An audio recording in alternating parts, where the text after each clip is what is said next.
নমস্কাৰ সকলোকে মোৰ চেনেললৈ আকৌ এবাৰ স্বাগতম জনাইছোঁ। আমি যোৱা দুটা ক্লাছত হায়াৰ ছেকেণ্ডেৰী দ্বিতীয় বৰ্ষৰ ভূগোল বিভাগটোৰ আমি দুটা ক্লাছ কৰিছিলোঁ। প্ৰথম ক্লাছত আমি আলোচনা কৰিছিলোঁ ভাৰতৰ জনসংখ্যাৰ বিতৰণ, ঘনত্ব, বৃদ্ধি আৰু বিকাশ। তাৰপিছত দ্বিতীয়তে আমি আলোচনা কৰিছিলোঁ জনপ্ৰব্ৰজনৰ প্ৰকাৰ, কাৰণ আৰু পৰিণতি। ঠিক আছে, আৰু আমি আজিৰ ক্লাছত আলোচনা কৰিম তৃতীয়টো অধ্যায় মানৱ সম্পদ উন্নয়ন। ঠিক আছে, মানৱ সম্পদ উন্নয়নত যোৱাৰ আগতে তোমালোকে যদি সকলোৱে আগৰ ভিডিঅ'টো চাইছা, তাত যদি কিবা অসুবিধা আছে কমেণ্টত জনাবা মোক, তাৰে মই চলিউশ্যনবিলাক দি যাম প্ৰতিটো চেপ্টাৰৰে ইণ্ডিভিজুৱেলি। আৰু এই চেপ্টাৰটোৰ এতিয়া আমি ষ্টাৰ্ট কৰিম আৰু সকলোৱে ভিডিঅ'টো শেষলৈকে চাবা। তো এতিয়া আমি আহোঁ চেপ্টাৰত। আমাৰ চেপ্টাৰটোৰ নাম হৈছে মানৱ সম্পদ উন্নয়ন। ঠিক আছে, আৰু ইংলিছত ইয়াক কয় হিউমেন ডেভেলপমেণ্ট। আৰু এই হিউমেন ডেভেলপমেণ্ট জনাৰ আগতে আমি বা মানৱ সম্পদ উন্নয়নৰ কথা জনাৰ আগতে আমি মানৱ সম্পদ কি আমি জানিব লাগিব। ঠিক আছে, এতিয়া আমি আহোঁ মানৱ সম্পদ উন্নয়নলৈকে বা মানৱ সম্পদ কাক বোলে। ইয়াতে আছে যে মানৱ সম্পদ কাক বোলে। এনচাৰত আছে সুস্বাস্থ্যৰ অধিকাৰী যি ব্যক্তিয়ে শিক্ষা আৰু প্ৰশিক্ষণৰ দ্বাৰা কৌশলী আৰু দক্ষতা সম্পন্ন হৈ উৎপাদনমূলক কামত নিজকে জড়িত কৰে, তেওঁলোকেই মানৱ সম্পদ বোলে। মানে যিবিলাক মানুহে অন্যৰ হকে বা কিছুমান উৎপাদনমূলক কামত নিজক জড়িত কৰে বা সেই কামৰ ফলত যদি অইন মানুহৰ সহায় হয়, তেতিয়া কি বুলি কোৱা হয়, তেওঁক মানৱ সম্পদ বুলি কোৱা হয়। ঠিক আছে, আৰু মানৱ সম্পদ উন্নয়ন কৰিবলৈ হ'লে কি কৰিব লাগিব, সমাজত বা দেশত আমি এই যিটো আমাৰ মানৱ সম্পদৰ মানটো বঢ়াব লাগিব বা প্ৰশিক্ষিত বা সৎ তেনেকুৱা মানুহৰ আমি যিটো আমাৰ ৰেচিঅ' আছে সেই ৰেচিঅ'টো বঢ়াব লাগিব। যদি এনেকুৱা হৈ যায় যে বোলো এখন ঠাইত কি আছে, ভাল মানুহ বহুত আছে বা এনেকুৱা উৎপাদনমূলক কামত জড়িত থকা মানুহ বহুত আছে, তেতিয়া কি হ'ব, সেই ঠাইখন এনেই উন্নত হ'ব, হয়নে নহয়? আৰু যদি তেনে নহয়, যদি এখন ঠাইত যদি আমাৰ যিবিলাক বেয়া মানুহ যে আনৰ ভাল দেখিব নোৱাৰে, একো কাম নকৰে বা দেশৰ হকে বা দেশৰ কামত একো হেৰি নকৰে বা অন্যক সহায় নকৰে, সেইবিলাক মানুহ যদি বেছি থাকে, তেতিয়া কি হ'ব, সেই ঠাইখন উন্নত নহ'ব বা সদায় তলৰ ফালে গতি কৰিব, হয় তেনেকুৱা কথা। আৰু এতিয়া দ্বিতীয় কুৱেশ্যনটো, এইটো দৰকাৰী কুৱেশ্যন। ইয়াত চাবা, কুৱেশ্যনটো আছে যে মানৱ সম্পদ উন্নয়নৰ নিৰ্দেশক মানে কি। মানৱ সম্পদ উন্নয়নৰ নিৰ্দেশক বুলি ক'লে মানৱ সম্পদ উন্নয়ন কি কি পদ্ধতিৰ আমি লক্ষ্য কৰিলে বা কি কি দিশ লক্ষ্য কৰিলে মানৱ সম্পদ উন্নয়ন দেখা পাওঁ। ঠিক আছে, এনচাৰত চাওঁ এতিয়া। যিবোৰ দিশ লক্ষ্য কৰিলে এখন দেশৰ মানৱ সম্পদ উন্নয়নৰ আভাস পোৱা যায়, সেইবোৰকে কি বুলি কোৱা হয়, মানৱ সম্পদ উন্নয়নৰ নিৰ্দেশক বুলি কোৱা হয়। মানে যিবোৰ দিশে কি কৰিব, মানৱ সম্পদক উনুকিয়াই দিব। ঠিক আছে, এতিয়া আমি আহোঁ নেক্সট পইণ্টত আমাৰ। ইয়াতে চোৱা, এইটো বহুত দৰকাৰী লাইন আছে। কিন্তু 1990 চনত ৰাষ্ট্ৰসংঘই প্ৰকাশ কৰা মানৱ সম্পদ উন্নয়ন আঁচনিৰ প্ৰতিবেদনত, মানে ইউনাইটেড নেশ্যনছ ডেভেলপমেণ্ট প্ৰগ্ৰেম শ্বৰ্টত UNDP-য়ে কি কৰে, মানৱ সম্পদ উন্নয়নৰ যিটো খতিয়ান আছে বা যিটো ৰিপৰ্ট আছে সেইটো কি কৰে, প্ৰস্তুত কৰে বা এতিয়াও প্ৰস্তুত কৰি আহিছে। তোমালোকক সুধিব পাৰে যে মানৱ সম্পদ উন্নয়নৰ খতিয়ান প্ৰস্তুত কৰা সংস্থাটোৰ নাম কি, তেতিয়া হ'ব তোমালোকে লিখিবা যে UNDP, full form United Nations Development Programme. ঠিক আছে, তাৰপিছত আমি চাম এতিয়া ভাৰতত মানৱ সম্পদৰ বিকাশ। এতিয়া যদি আমি চাব যাওঁ ভাৰতত মানৱ সম্পদৰ বিকাশনো কেনেকৈ হৈছে, 2005 চনৰ ৰিপৰ্ট অনুসৰি 1.09 বা 1.09 মহাপদ্ম বা বিলিয়ন জনসংখ্যাৰ দেশ ভাৰতবৰ্ষই মানৱ সম্পদ বিকাশৰ ক্ষেত্ৰত বা হিউমেন ডেভেলপমেণ্ট ইণ্ডেক্স যিটো কোৱা হয়, HDR full form human development index, ইয়াৰ মৰ্মে পৃথিৱীত কি আছিলে 2005 চনত 172খন বা 172খন দেশ আছিলে। আৰু সেই 172খন দেশৰ ভিতৰত ভাৰতৰ স্থান আছিল কিমান, 127 নম্বৰ। ঠিক আছে, 127 নম্বৰ। আৰু যদি আমি এতিয়া 2020 ডাটা মতে চাব যাওঁ, তেতিয়া টোটেল বিশ্বত মুঠ দেশৰ সংখ্যা হ'ল 198খন, 189খন, 189খন কি আছে, দেশ আছে ভাৰতবৰ্ষ, পৃথিৱীত। আৰু সেই 189খন দেশৰ ভিতৰত ভাৰতৰ স্থান হৈছে 131খন, মানে 131খন। আৰু এই যদি আমি এতিয়া চাব যাওঁ যে হিউমেন ডেভেলপমেণ্ট ইণ্ডেক্সৰ ৰেংকৰ তুলনাত কোনবোৰ দেশ প্ৰথমত আছে আৰু কোনবোৰ দেশ শেষত। তো এই 2005 চনৰ হিউমেন ডেভেলপমেণ্ট ৰিপৰ্ট অনুসৰি 1 নম্বৰত আছে কোন? নৰৱে। আৰু নৰৱেৰ মান হৈছে 0.963 বা 0.963। আৰু দ্বিতীয়তে আছে অষ্ট্ৰেলিয়া, তাৰ মান হৈছে 0.955। আৰু তৃতীয়তে আছে ছুইডেন, তাৰ মান হৈছে 0.947। আৰু একেবাৰে শেষত আছে কোনটো? নাইজাৰ।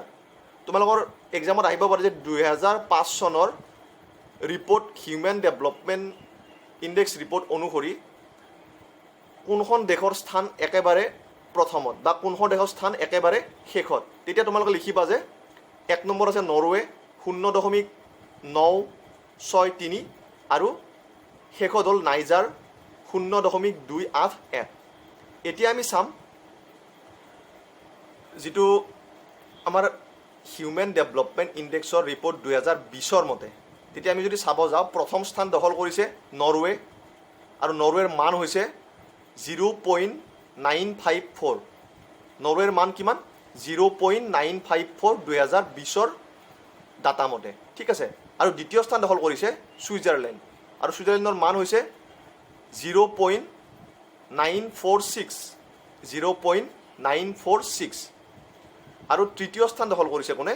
আয়াৰলেণ্ড আৰু আয়াৰলেণ্ডৰ মান হৈছে 0.942। 0.942। এই তিনিটা ডাটা তোমালোকে লিখি ল'বা, তোমালোকৰ এক্সামত হয়তো নতুন ডাটাৰ আপডেট আহিব পাৰে। তেতিয়া যদি সোধে যে 2020 মতে বা 2021 মতে হিউমেন ডেভেলপমেণ্ট ইণ্ডেক্সৰ প্ৰথম স্থান দখল কৰা দেশখনৰ নাম কি আৰু ইয়াৰ মান কিমান আছিলে, তেতিয়া তোমালোকে লিখি দিবা যে নৰৱে আৰু ইয়াৰ মান আছিলে কিমান? 0.954 বা 0.954। এতিয়া আমি আহোঁ আৰ্থিক সূচাংক, ঠিক আছে। ইয়াতে দিছে যে আৰ্থিক সূচাংক বুলি ক'লে আমাৰ যিটো জনমূৰি আয়, ঠিক আছে, আমাৰ যিটো ইনকাম, সেই ইনকামৰ ওপৰত ভিত্তি কৰি কি হয়? আৰ্থিক প্ৰাপ্তিৰ সূচাংকবোৰ উলিওৱা হয়, ঠিক আছে। ইয়াতে দিয়া আছে যে ভাৰতবৰ্ষৰ GDP 3,200 কোটি টকা চলিত হিচাপত আৰু জনমূৰি আয় গড়ে কি কৈছে? 20,813 টকা। কিন্তু যদি আমাৰ ভাৰতৰ প্ৰতিগৰাকী মানুহৰ হাতে হাতে 20,813 টকা থাকিলেহেঁতেন, তেতিয়া কি হ'ল হয়? আমাৰ ভাৰত জানো এনেকুৱা পিছ পৰি থাকিলে হয়? নাথাকিলে হয়। তেতিয়া ভাৰত কি হ'ল? উন্নতৰ ফালে বহুত দিশত গতি কৰিলে হয়। কিন্তু এতিয়া কি হৈছে? এই যিটো আমাৰ GDP বুলি কৈছে, এইটো হৈছে আমাৰ গোটেই ভাৰতৰ যিটো জনসংখ্যা, সেই জনসংখ্যাৰ মুঠ যিটো আমাৰ জনমূৰি আয়, সেইটোৰ কথাহে কৈছে। কিমান? 3,200 কোটি টকা।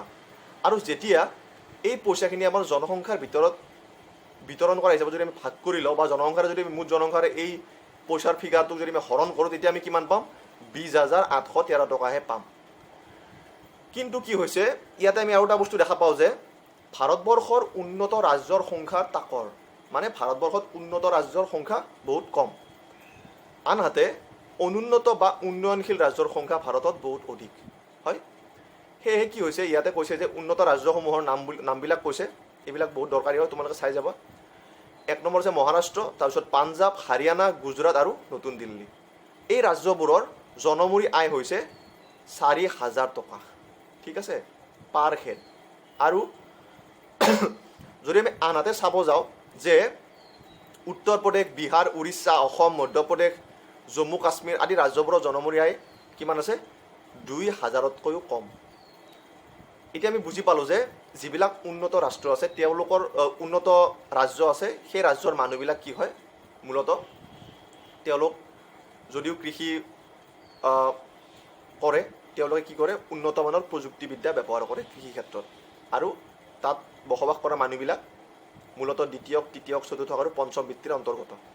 কিন্তু যিবিলাক অনুন্নত ৰাজ্য আছে, সেই ৰাজ্যবিলাকত কি হৈছে যে যিবিলাক খেতি বাতি কৰা কৌশল, সেইবিলাক বহুত পুৰণি আৰু লগতে তেওঁলোকৰ কি হয়? দ্বিতীয়ক, তৃতীয়ক, চতুৰ্থক আৰু পঞ্চম বৃত্তিৰ অন্তৰ্গত মানুহবিলাক কি আছে? বহুত কম আছে, ঠিক আছে।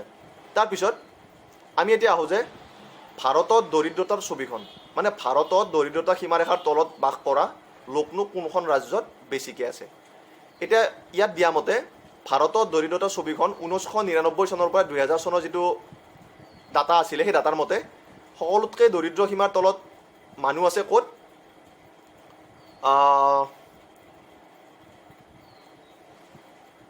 ইয়াতেতো বহুত দিয়া আছে, কিন্তু ছিকিমো আছে। তাৰপিছত ছিকিমত কিমান আছে? 36.55। তাৰপিছত ত্ৰিপুৰাত আছে 34.33।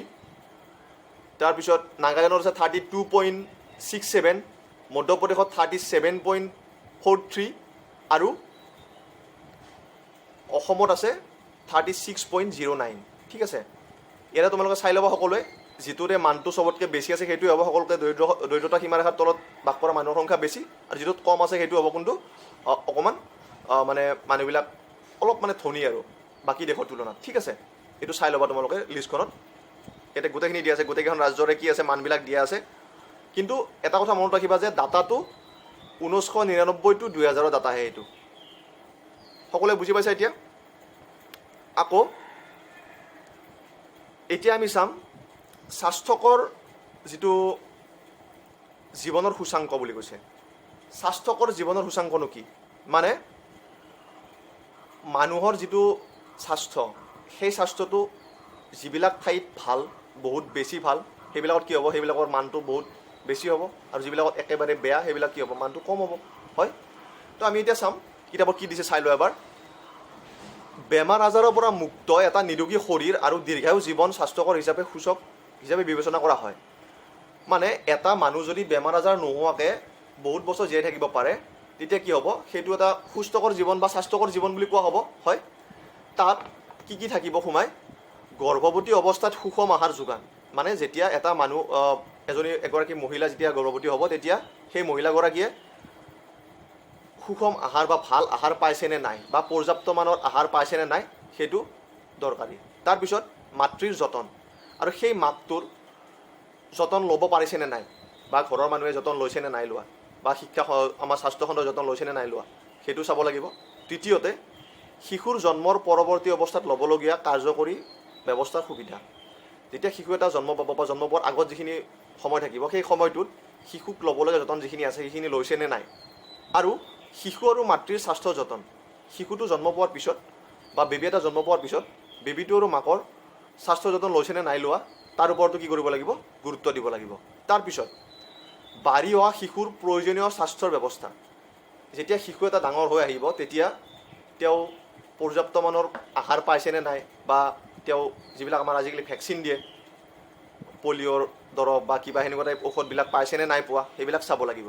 তাৰপিছত বৃদ্ধাৱস্থাত প্ৰয়োজনীয় শাৰীৰিক আৰু মানসিক স্বাস্থ্যৰ সুব্যৱস্থা।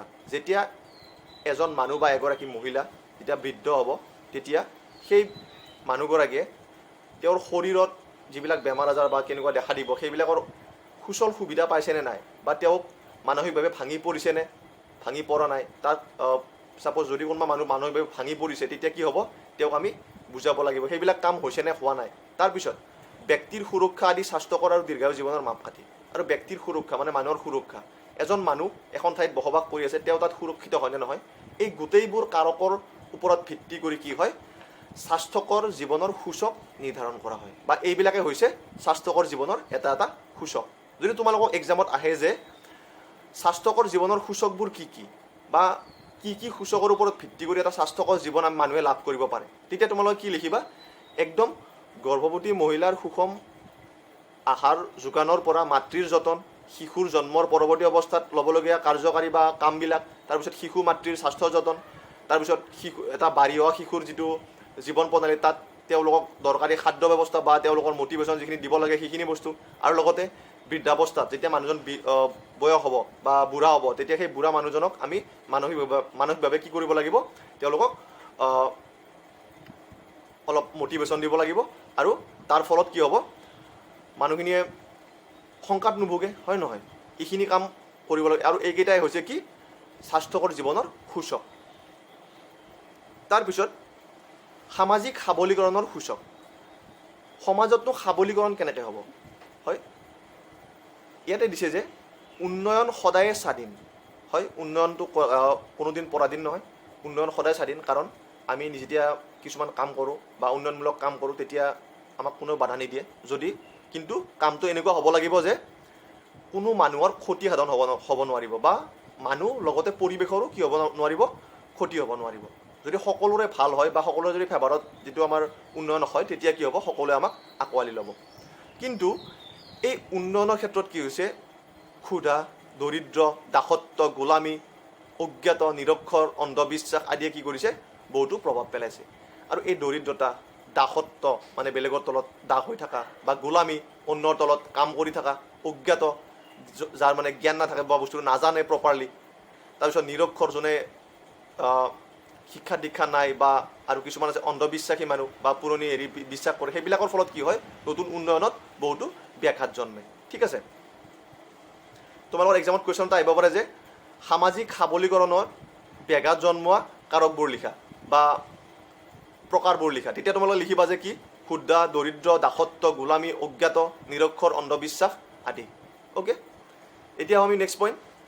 ইয়াত দিছে যে শিক্ষিতৰ হাৰৰ ক্ষেত্ৰত আঞ্চলিক বৈষম্য বিৰাজমান। বিহাৰৰ ৰাজ্যত শিক্ষিতৰ হাৰ মাত্ৰ 47.53%, কিন্তু কেৰেলা আৰু মিজোৰামত এই হাৰ ক্ৰমে কেৰেলাত হৈছে 90.92 বা 92, আৰু মিজোৰামত হৈছে 88.49 বা 88.49। এইটো হৈছে আমাৰ 2001 চনৰ ডাটা।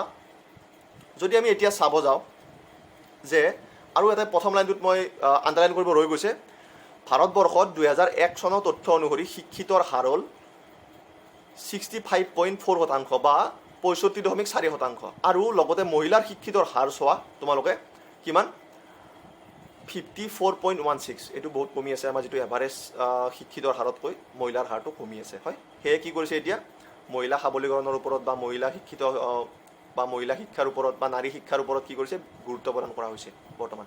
এতিয়া যদি আমি চাব যাওঁ যে 2011 চনৰ ডাটা অনুসৰি যিটো আমাৰ এইটো কি কয়, শিক্ষিতৰ হাৰ আছে, তাত প্ৰথম স্থান দখল কৰিছে কেৰেলা, আৰু কেৰেলাৰ শিক্ষিতৰ হাৰ হৈছে 94%।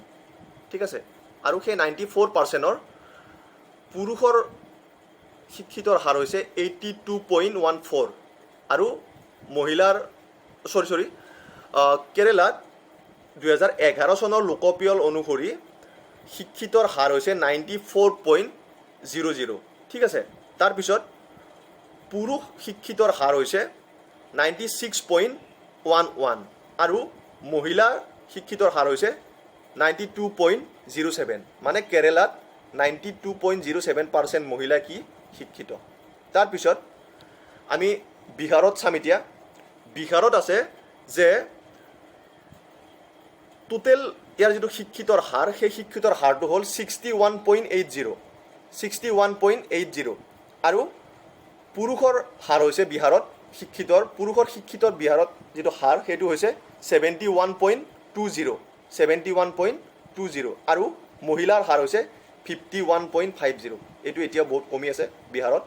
তাৰপিছত এই যিটো শিক্ষিতৰ হাৰ, তাত প্ৰথম স্থান দখল কৰিছে, মই ক'লোৱেই এইমাত্ৰ, কেৰেলা। দ্বিতীয়তে আছে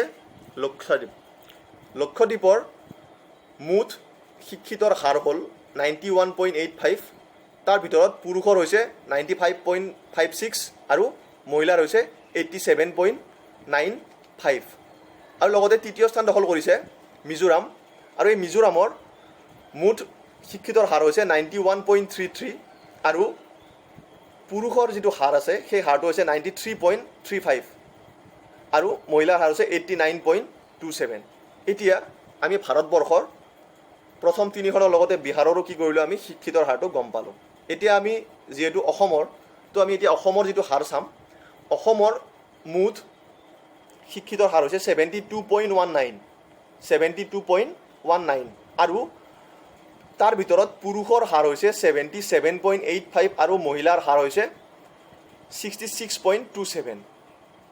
ঠিক আছে, এইখিনি তোমালোকে লিখি ল'বা, সকলো এইখিনি বহুত দৰকাৰী হয় এক্সাম পইণ্ট অফ ভিউৰ পৰা চাব গ'লে। এতিয়া আমি চাম ভাৰতত মানৱ সম্পদ উন্নয়নৰ সূচাংক। ঠিক আছে, ইয়াতে এখন চাৰ্ট দিছে, চাৰ্টখনত চাবা 2011 চনৰ ভাৰত পৰিকল্পনা আয়োগৰ দ্বাৰা বনোৱা এই চাৰ্টখন বা ডাটাৰ পৰা নিৰ্মাণ কৰা এই চাৰ্টখনৰ মতে সকলোতকৈ হিউমেন ডেভেলপমেণ্ট ইণ্ডেক্স বা মানৱ সম্পদ উন্নয়নৰ যিটো সূচাংক আছে সকলোতকৈ বেছি হ'ল কেৰেলাৰ মান হৈছে 0.638 আৰু সকলোতকৈ লাষ্টত তাৰ নাম হৈছে বিহাৰ আৰু বিহাৰত আছে কিমান 0.36। এতিয়া আমি চাম জনসংখ্যা পৰিৱেশ আৰু উন্নয়ন। ঠিক আছে, জনসংখ্যা পৰিৱেশ আৰু উন্নয়ন বুলি ক'লে জনসংখ্যা আৰু পৰিৱেশ কি হৈছে এটা আনটোৰ লগত ওতঃপ্ৰোতভাৱে জড়িত। ঠিক আছে, আৰু এই দুটা জনসংখ্যা আৰু পৰিৱেশ যদি লগ নালাগে বা মিলি নাথাকে তেতিয়া কোনো কাৰণত উন্নয়ন হোৱা দেখা নাযাব। কিয়নো আমাৰ ভাৰতৰ কথা যদি আমি চাব যাওঁ তাত কি হয়, ভাৰতত বিভিন্ন জাতি ধৰ্ম ভাষাৰ মানুহ আছে হয়, আৰু এই মানুহবোৰ কি আছে ভাৰতবৰ্ষৰ গোটেইবোৰ ঠাইতে সিঁচৰিত হৈ আছে। তাৰপিছত আমি যদি প্ৰাকৃতিক পৰিৱেশৰ পৰা চাওঁ ভাৰতবৰ্ষত কিছুমান ঠাইত কি হয় বৰফ পৰে, কিছুমান ঠাইত মৰুভূমি আছে আৰু কিছুমান ঠাইত কি আছে সমান জাগা আছে হয় বা সমান ঠাই আছে। তাত কি হ'ব যিবিলাক পাহাৰীয়া অঞ্চলৰ মানুহ তেওঁলোকৰ যিটো পাৰচেপশ্যন বা তেওঁলোকৰ যিটো জীৱনশৈলী সেইটো বেলেগ বেলেগ, তাৰ তুলনাত মৰুভূমি অঞ্চলৰ মানুহ আৰু প্লেইন এৰিয়া বা যিটো সমভূমি অঞ্চলৰ মানুহৰ তুলনাত তেওঁলোকৰ সেইটো যিটো তেওঁলোকৰ জীৱনশৈলী সেইটো বেলেগ বেলেগ। এতিয়া যদিও বেলেগ বেলেগ হয় কিন্তু সকলোৰে মনত এটা বস্তু থাকে যে আমি কি কৰিম উন্নয়ন কৰিম বা আমি উন্নতিৰ দিশে আগবাঢ়ি যাম। আৰু উন্নতিৰ দিশে আগবাঢ়ি যাবলৈ হ'লে কি হ'ব লাগিব, আমি পৰিৱেশৰ লগত সম্পৰ্ক কৰিব লাগিব, যিহেতু আমি পৰিৱেশতে বাস কৰি আছোঁ হয়। তো উন্নয়ন তেতিয়াহে হ'ব যেতিয়া পৰিৱেশৰ বিনষ্ট নোহোৱাকৈ মানুহৰ কোনো এটা কামে অন্যৰ লগতে নিজক সহায় কৰিব। ঠিক আছে, আকৌ এবাৰ কৈ দিছোঁ, উন্নয়ন হ'বলৈ হ'লে কি হ'ব লাগিব, পৰিৱেশ বিনষ্ট হ'ব নালাগিব, 1 নম্বৰ কাৰক। দ্বিতীয় কাৰক কি হ'ব, নিজৰ লগতে অন্যৰো কি হ'ব লাগিব সুবিধা হ'ব লাগিব। আৰু যদি এই দুটা কাৰকৰ এটাও যদি নহয় বা যদি এটা কাৰকো যদি পিছ পৰি ৰৈ যায় তেতিয়াও কি হ'ব উন্নয়ন নহ'ব। ঠিক আছে, এই দুটা কাৰক বহুত দৰকাৰী হয়, এইটো মনত ৰাখিবলগীয়া কাৰক। উন্নয়ন কৰিবলৈ হ'লে কি হ'ব লাগিব, পৰিৱেশ বিনষ্ট হ'ব নোৱাৰিব আৰু নিজৰ লগতে অন্যৰো সহায় হ'ব লাগিব। ঠিক আছে, চাপ'জ এতিয়া মই ক্লাছটো কৰি আছোঁ ইয়াতে হয়, ইয়াতে কি হৈ আছে মই তোমালোকক বুজাই আছোঁ, তোমালোকৰ কিবা এটা লাভ হৈ আছে আৰু লগতে মোৰোতো লাভ হৈ আছে ন, মোৰো ৰিভাইজ এটা হৈ গৈ আছে বস্তুখিনি হয়নে নহয়, তেনেকুৱা কথা। মানে নিজৰ লগতে অন্যৰো কি হ'ব লাগিব লাভ হ'ব লাগিব বা সুবিধা হ'ব লাগিব।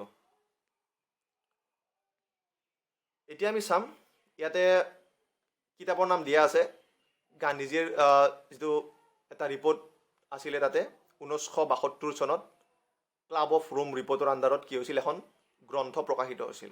সেই গ্ৰন্থখনৰ নাম আছিল স্মল ইজ বিউটিফুল।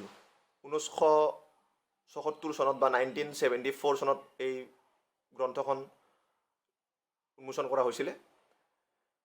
ইয়াত 3খন গ্ৰন্থৰ নাম দিয়া আছে, এই গোটেইখিনি তোমালোকে চাই ল'বা, এইখিনি বহুত দৰকাৰী হয়। তাৰপিছত আমি এতিয়া কুৱেশ্যনত আহিম, কাৰণ এই যিখিনি গ্ৰন্থ আছে এই গ্ৰন্থখিনি বুজাব লগা একো নাই, জাষ্ট নামকেইটা তোমালোকে মুখস্থ কৰি ল'বা ভালদৰে। তাৰপিছত এতিয়া কুৱেশ্যনত আহোঁ, 2005 চনৰ বিশ্বৰ মানৱ সম্পদ উন্নয়নৰ প্ৰতিবেদনত সূচাংক মতে ভাৰতৰ স্থান কিমান? তো 2005 চনত ভাৰতৰ স্থান কিমান আছিল, 127 নম্বৰ। ঠিক আছে, এতিয়া দ্বিতীয়তে ভাৰতবৰ্ষৰ মানৱ সম্পদ উন্নয়নৰ সূচাংক অনুসৰি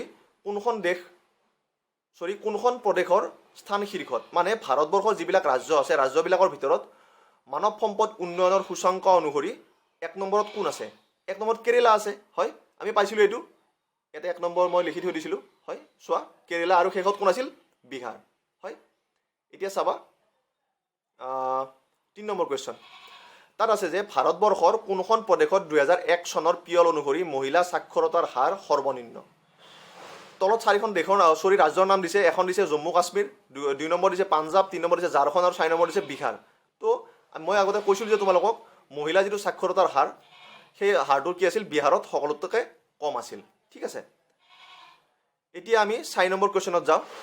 ইয়াত দিছে যে ভাৰতবৰ্ষৰ কোনখন প্ৰদেশত 0 পৰা 6 বছৰৰ ভিতৰত নাবালিকা শিশুৰ লিংগৰ হাৰ সৰ্বনিম্ন, মানে 0 পৰা 6 বছৰৰ ভিতৰত যিখিনি ছোৱালী শিশু আছে সেইখিনিৰ কি হয় হাৰটো সৰ্বনিম্ন বুলি কৈছে, কোনখন ৰাজ্যত সুধিছে। ইয়াতে অপশ্যন দিছে 4টা, গুজৰাট, হাৰিয়ানা, পাঞ্জাৱ আৰু হিমাচল প্ৰদেশ। এই 4খনৰ ভিতৰত সকলোতকৈ সৰ্বনিম্ন হ'ল হাৰিয়ানাত। তাৰপিছত নেক্সট কুৱেশ্যনত আহোঁ আমি। ইয়াতে দিছে ভাৰতবৰ্ষৰ কোনখন কেন্দ্ৰশাসিত অঞ্চলত শিক্ষিতৰ হাৰ সৰ্বাধিক, হয়। তো মই তোমালোকক কৈছিলোঁ, যেতিয়া মই শিক্ষিতৰ হাৰৰ কথা কৈছিলোঁ, প্ৰথম কি আছিলে আমাৰ ফাৰ্ষ্ট কোনটো আছিল? আমাৰ কেৰেলা আছিল ফাৰ্ষ্ট। তাৰপিছত ছেকেণ্ড আছিল লক্ষদ্বীপ, হয়। তাৰপিছত মিজোৰাম আছিলে। যদি আমি কেন্দ্ৰশাসিত অঞ্চলক বাদ দি আমি অন্য ৰাজ্যকেইখন চাব যাওঁ, তেতিয়া কি হ'ব? প্ৰথমতে হ'ব কেৰেলা, ছেকেণ্ড হ'ব মিজোৰাম। আৰু যদি আমি কেন্দ্ৰশাসিত অঞ্চলৰ ফালৰ পৰা চাব যাওঁ, তেতিয়া প্ৰথমত আছে কোনটো? লাক্ষাদ্বীপ। আৰু লাক্ষাদ্বীপৰ মুঠ শিক্ষিতৰ হাৰ আছিল 91.85। তাৰ ভিতৰত পুৰুষৰ আছিল 95.56 আৰু মহিলাৰ আছিল 87.95। ঠিক আছে। আৰু এই বাকীকেইটা কুৱেশ্যন তোমালোকে চাই ল'বা। এই ক্লাছটো ইয়াতে সমাপ্ত কৰিছোঁ। Thank U. আৰু নেক্সট ক্লাছত আমাৰ যিটো চতুৰ্থ চেপ্টাৰ আছে, চেপ্টাৰটোৰ নাম হ'ল লোকবসতি। আমি এই লোকবসতি চেপ্টাৰটো আলোচনা কৰিম। Thank U.